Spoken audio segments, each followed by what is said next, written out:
What is up, everyone? There's a little bit of drama going around here with Miko's new weapon that's been swirling around a little bit from Mtashed's video about Miko's new weapon. And as I wouldn't say a Lisa main, but someone who has dabbled in main DPS Lisa a little bit, I'm here to clear up the air a little bit about who this weapon is actually going to be good for. I'm very experienced with a lot of Catalyst users in Genshin Impact. I've got Lisa at level 90, I've got Ningguang at level 90, Yanfei at level 90, planning to level 90 and triple crown Miko. Quite knowledgeable on how Catalyst users work. I want to clear up the air and make sure everyone understands exactly how this Catalyst is going to work and who is going to be most valuable for it. So right off the bat, let's talk about Miko's weapon itself. This weapon is a very, very solid 5-star Catalyst, especially since all the other ones that we have seen in the past have kind of been lackluster or have things that kind of don't work with certain characters' kits in certain regards. So this has a 608 base attack with a 66% crit damage substat, which is very powerful in and of itself. Just like Staff of Homa, Red Horn Stone Thrasher, it'll be a strong stat stick no matter what. Now, its passive effect is Kagura's Dance. When using an elemental skill causes elemental skill damage of the character wielding this weapon, they get an increased 2 elemental skill damage by 12% for 6 seconds, stacks up to 3 times, and when those stacks are fully achieved, they get an additional 12% damage, elemental damage bonus. Right off the bat, this is going to be very well designed for Miko. She, as we have seen in her character trailer, she will be able to place her totems down, instantly get the full stacks, and it's going to be obviously valuable for her as it is her signature weapon. Now, talking about other Catalyst users, all right, this is a big thing to address, right? Now, Mtashed has said that in his video, which I have now seen while filming, in the middle of filming this, that he was just misinformed. He did not understand Lisa's kit. Totally understandable, but has simply said that this Catalyst would not be super valuable on anyone else. Now, right off the bat, I can tell you that Lisa, her elemental skill, you can do a tap E function, only has a 1-second cooldown, easily build 3 stacks. And on top of that, what most people don't realize because they don't play Lisa very often is that is actually very valuable for her kit to do so. Some think that it is a waste of time to even build those to do her tap E's as the damage of her hold E is much higher. However, doing a tap E 3 times builds electrocurrent stacks on target that Lisa is hitting with her tap E's. And once those stacks reach 3 stacks, she is then able to increase the damage of her elemental skill. So this weapon is actually going to be very powerful on a spell mage Lisa, not reaction Lisa, but for a spell mage Lisa where you're building her, full attack, crit damage, crit rate, all that good stuff, electro damage. This is going to be very valuable as it is going to go hand in hand, and the weapon and her hold E are going to stack off of each other. Now, this is also going to vastly increase the damage of her tap E's as well. Using a weapon like Solar Pearl, you're able to get her, with my build at least, I'm able to get her tap E's to around like 20 to 25k per tap E, right? So it's pretty powerful. Getting a weapon like this plus refinements is going to take that scaling way out of the world for her and make her tap E very powerful. It might even be the preferable way to use this weapon for her on pure single target. Obviously, anytime AoE situations occur, you're going to want to be using that hold E, but you will still want to build stacks first, as that will massively increase the damage of your AoE potential. So for Lisa, this weapon is actually probably going to be her best in slot for Spell Mage. Obviously, Sacrificial Fragments will still reign supreme in Elemental Mastery, Reaction Mode Lisa, for Overload Lisa, or even Electrocharge Lisa. So you just have those 2 different weapons for those 2 different builds for Lisa. Now, in terms of other Catalyst users, I'm pretty certain that this weapon, the way the stacks work, will function the same as, say, for instance, Pale Flame, where in that every time you receive a stack, all the stacks will be refreshed, right? So if you have 2 stacks and you use your elemental skill again, all the stacks are going to be counted as 1, and you'll now have 3 stacks, and it will be at 16 seconds, all of them. Typically in Genshin, if stacks are counted individually, it will say so, and in the case of this weapon, it does not say so, leading me to assume that it'll be very easy for various characters to maintain stacks on it. Now, building stacks, however, is going to be a little bit harder to do for certain characters. Obviously, we talked about Lisa. She is going to be able to build stacks. Her elemental skill conveniently has a 16-second cooldown, as you can see right here. Holding CD 16 seconds, press CD 1 second. Now, for other Catalyst users, it will still be a strong weapon because of the pure stat stick potential of it. However, for most other Catalyst users, it will be very slow to build stacks for them. The easiest characters, for instance, that you could build stacks quickly with are going to be characters like Sucrose and Ningguang. Why? Because their elemental skills at constellations, C2 for Ningguang, every time her Jade screen is destroyed or reset, it will reset the cooldown of her elemental skill. The fastest without constellations Ningguang would be able to build stacks would be 24 seconds for Ningguang. Now because her elemental skill is a 12-second cooldown, a 12-second cooldown, she will be able to maintain stacks there and after for the rest of the time. It does not say stacks are lost if a character swaps field, like Lost Prayer of the Sacred Winds, which makes me think that these stacks are going to be maintained while the character is off field as well. This makes sense for the ideas that people are talking about for sub DPS Yae Miko, things like that. She needs to be able to do damage off field with her turret still, making me think the stacks will then maintain while they are off field.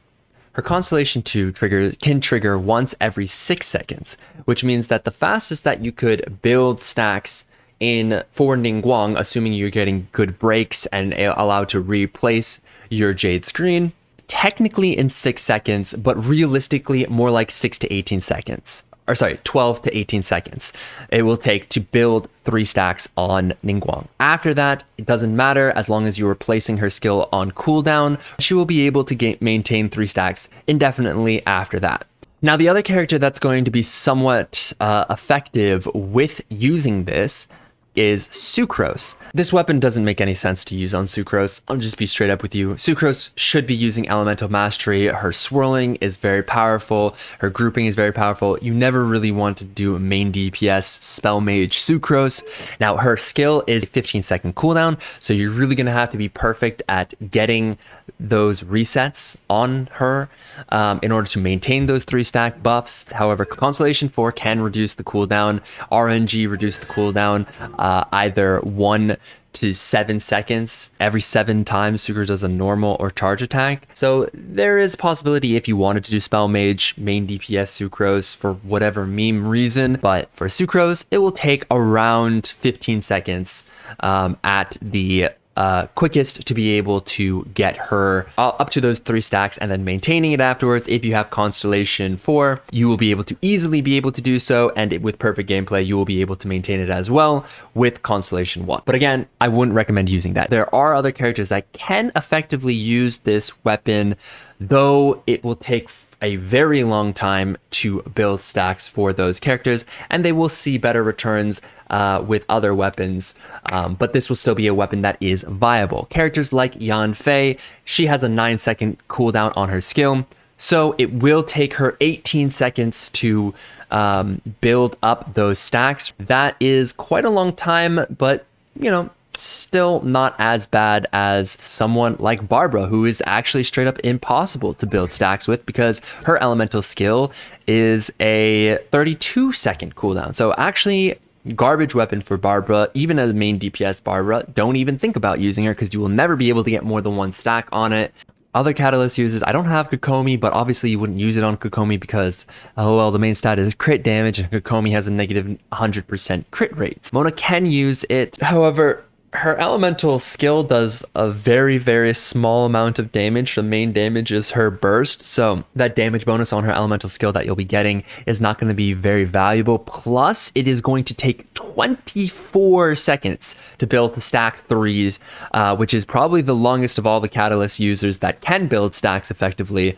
In general, for those big bursts, you would want to use Widsith or something like that over on the field for a lot of time damage character, right? I'm pretty sure that's all the Catalyst users in general that can even cover it. Above all, the biggest thing I want people to understand is there are a lot of characters in this game, okay? There are a lot of characters in this game.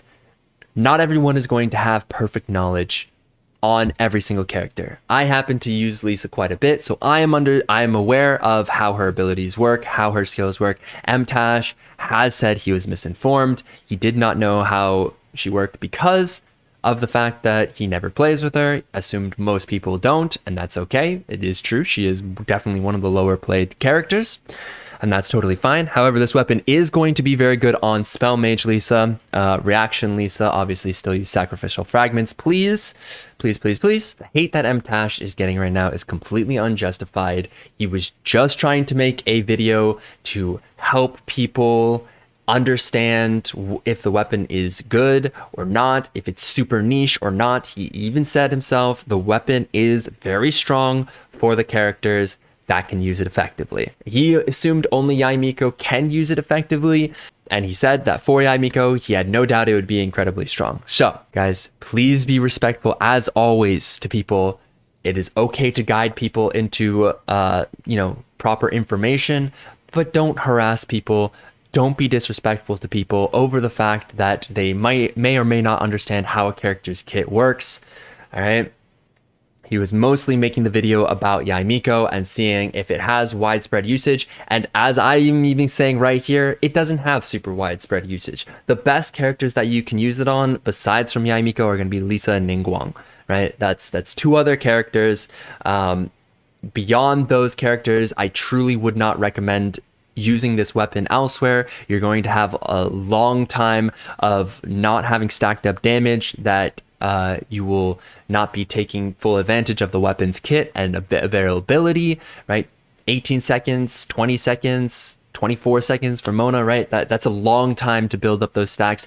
Not worthwhile for those characters. However, realistically, you could do 6 seconds for Ningguang. So very powerful for Ningguang. More often than not, it's going to be more like 12 to 18 seconds in reality, but in a perfect situation, you could do 6 seconds for Ningguang. It will be a very powerful weapon for them, as well as Yae Miko. So if you have any interest in that, but as always, there are great alternatives. Solar Pearl, Widsith, Lost Prayers, or Skyward Atlas are good weapons as well, though again, I will say it a million times, miHoYo, why are there so many catalysts that proc physical damage? Eye of Perception, Dragon Spine Catalyst, Skyward Atlas, doesn't make any sense. They're catalyst users, they don't do physical. Stop making them proc physical. Okay, that's enough for that. I hope you found this video useful, helpful, and as always, remember, be nice, be peaceful. Subscribe for more informational videos, content, all that good jazz. I am doing a massive giveaway on Yae Miko's release day and the day after. We have 91 and it will be about 92,000 Primogems by the time Yae Miko releases. We will be pulling for her, trying to go for C3. If you want to see any of that stuff, go ahead over onto my Twitch, twitch.tv/TheKnowBear. Come hang out. And I'll see you guys in the next one. Peace.